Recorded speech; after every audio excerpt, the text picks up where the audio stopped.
देवशयनी से भगवान नारायण योग निद्रा में चले जाते हैं और 4 महीने बाद नींद से जागते हैं।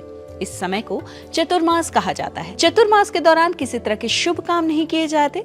देवशयनी के पीछे क्या है कहानी, चलिए जानते हैं। नमस्कार, मैं कृष्ण कत्याल, इंडिया टीवी में आपका स्वागत है। आज हम देवशयनी के बारे में बात करेंगे।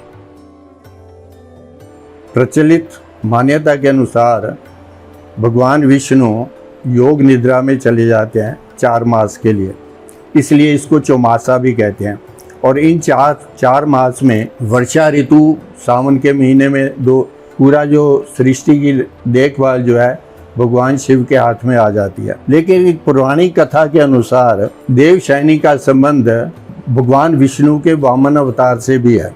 वामन अवतार में राजा बलि से भगवान विष्णु ने जब 3 कदम में सब कुछ नाप लिया, जब तीसरा कदम उन्होंने उसके सिर पर रखा तो वो पाताल लोक में चले गए। तो भगवान विष्णु उसके इस दान से बड़े प्रसन्न हुए, तो उन्होंने राजा बलि को कहा कि तू मेरे से कुछ मांग। तो राजा बलि ने उनसे वर मांगा कि आप ना हर समय मेरे सम्मुख रहो। तो भगवान विष्णु दरबान बन के उसके सामने वहाँ रह गए। उधर जो लक्ष्मी है बैकुंठ लोक में, उनका प्रतीक्षा कर रही थी। तो जब काफी समय बीत गया तो भगवान विष्णु लौट के नहीं आए। तो नारद मुनि से उन्होंने पूछा कि मैं क्या करूं। तो नारद मुनि ने उनको सुझाव दिया कि आप पाताल लोक में जाओ और राजा बलि के हाथ में ना राखी बांधो।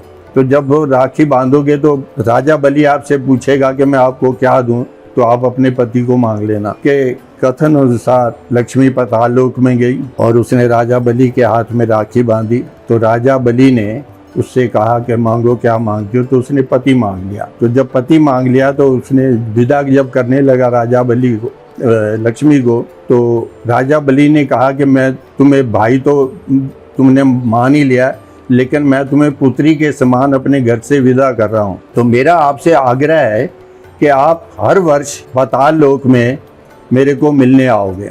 तो इस पुरानी कथा के अनुसार इन 4 मास में भगवान विष्णु लक्ष्मी समेत पाताल लोक में चले जाते हैं और वहाँ जो है वो 4 मास तक निवास करते हैं।